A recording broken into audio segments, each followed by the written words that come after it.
Olá, eu sou Daniel, estou aqui de volta e hoje nós vamos falar um pouco sobre cultura, que é um tema bem abrangente e que, além disso, costuma cair bastante no Enem e em todos os vestibulares. Antes de tudo, eu acho que é interessante nós deixarmos claro que vamos estudar hoje o conceito de cultura dentro das ciências sociais. Ou seja, ele é diferente daquele que se escuta no dia a dia, para se referir, por exemplo, à formação intelectual ou à erudição de alguém. A gente ouve muito falar que determinada pessoa não tem cultura, quando ela não conhece alguma obra ou não sabe de alguma coisa. Porém, será que isso é verdade? O que de fato é cultura para as ciências sociais? Na história das ciências sociais, especialmente da antropologia, várias visões do que significa cultura já foram propostas. O antropólogo britânico Edward Taylor, por exemplo, define cultura como, abro aspas, todo este complexo que inclui conhecimentos, crenças, arte, moral, leis, costumes ou quaisquer outras capacidades ou hábitos adquiridos pelo homem como membro de uma sociedade. É importante notar aqui que toda pessoa tem cultura, já que todo indivíduo está inserido em uma sociedade. Além disso, a cultura não é algo que se herda geneticamente ou mesmo determinado por fatores geográficos ou climáticos, mas sim aprendida, passada de geração em geração, seja de maneira informal, pela convivência, ou de maneira formal, por instituições educacionais como a escola. Chamamos este processo de transferência de cultura de endoculturação. Taylor, porém, acreditava que existia uma hierarquia de culturas, sendo a mais inferior aquele que ele chama de selvagens e a superior à cultura europeia, que ele chama de civilização. Nós vamos ver depois qual é o erro deste pensamento. Franz Boas é outro antropólogo que vai estudar a cultura, porém ele vai discordar de Taylor. Para ele, cada cultura deveria ser entendida como representação de seu passado único. As culturas seriam diferentes, particulares, mas não existiria hierarquia entre elas. Vamos pensar um pouquinho mais sobre o que é a cultura e o que é o patrimônio. A cultura pode ser dividida em material e imaterial. Cultura material são todos aqueles elementos tangíveis, concretos, que eu consigo pegar. Podem ser móveis, como roupas ou pinturas, ou mesmo imóveis, que ficam parados lá no mesmo lugar, como monumentos. Cristo Redentor, por exemplo. Já a cultura imaterial são os elementos abstratos que caracterizam uma cultura. A culinária, a dança e a música são bons exemplos.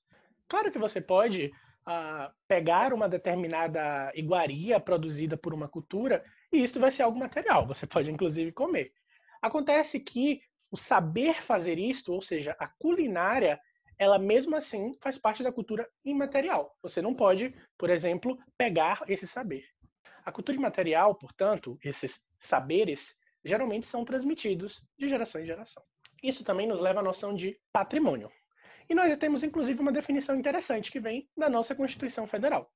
Ela diz que, e abre aspas, o patrimônio são os bens de natureza material e imaterial, portadores de referência à identidade, à ação ou à memória dos diferentes grupos formadores da sociedade. Ou seja, patrimônio é aquilo que uma cultura, tanto material quanto imaterial, pode deixar no mundo.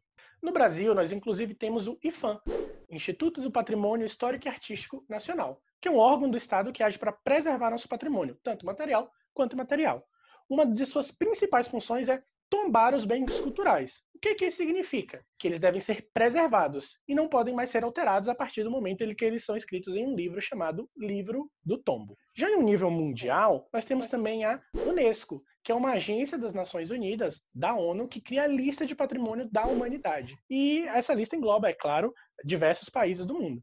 No Brasil, por exemplo, nós temos a cidade de Brasília como patrimônio material, que é uma cidade inteiramente construída do zero lá na década de 1960, e nós temos, por outro lado, o samba de roda do Recôncavo da Bahia, como patrimônio imaterial, já que é um estilo musical e uma dança. Vamos ver agora também alguns conceitos relacionados à cultura que são muito importantes e também costumam cair bastante nas provas. Primeiro, nós precisamos pensar na diferença que existe entre cultura erudita e cultura popular. Cultura erudita é aquela associada às classes dominantes, ou seja, que tem maior poder aquisitivo e maior prestígio na sociedade. Elas têm um acesso mais ou menos dificultado para a maioria das pessoas, seja pelo seu preço, quase sempre elevado, ou pela alta formação intelectual que exige. Alguns exemplos são a música erudita, a música clássica, parte da literatura, alguns espetáculos como ópera. Essa cultura geralmente é institucionalizada, ou seja, ela é transmitida por instituições formais, como os conservatórios de música, as academias de letra ou os museus de arte. A cultura popular, por outro lado, está associada às classes dominadas, que formam a maioria do povo. Ela deriva geralmente da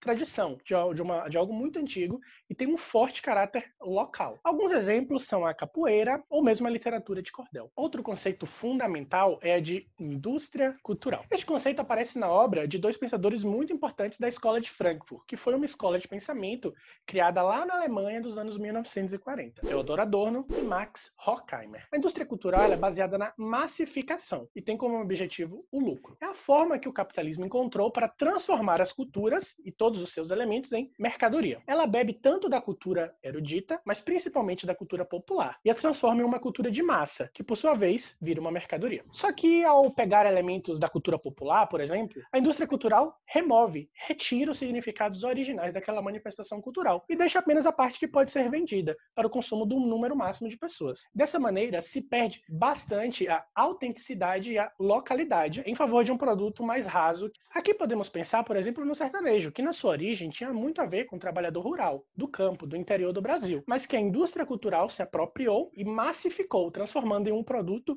de alto apelo de consumo na forma do sertanejo universitário. Outro conceito muito importante é o de aculturação. A aculturação é a fusão entre elementos de duas ou mais culturas que origina uma cultura nova. Outro conceito que podemos pensar aqui e que é bastante discutido nos dias de hoje é o de apropriação cultural. Ele acontece quando alguém se apropria de determinados elementos de uma cultura que é oprimida. O problema central aqui é que quando alguém de fora dessa cultura se apropria desses elementos, o significado deles e o valor que eles ocupavam no contexto daquela cultura oprimida acaba sendo perdido. Um bom exemplo é o uso de símbolos religiosos como meros adereços, quando alguém usa apenas pelo seu valor estético, sem levar em consideração o significado ou até o ritual que aquele símbolo possuía na cultura de origem. Por fim, podemos falar aqui em etnocentrismo, que é um tipo de preconceito que considera determinadas culturas melhores ou superiores a outras. Lembra lá de Taylor? Pois é, aquele pensamento dele, evolucionista, de que hierarquizava as culturas, colocando umas em cima e outras embaixo, é um pensamento etnocêntrico. O contrário do etnocentrismo é o relativismo cultural, que vê cada cultura como única, como legítima, como fruto de um povo em um contexto histórico diferente. Aqui, a diversidade cultural vai ser vista como algo positivo, que permite o multiculturalismo, ou seja, a convivência respeitosa de diferentes culturas no mesmo espaço.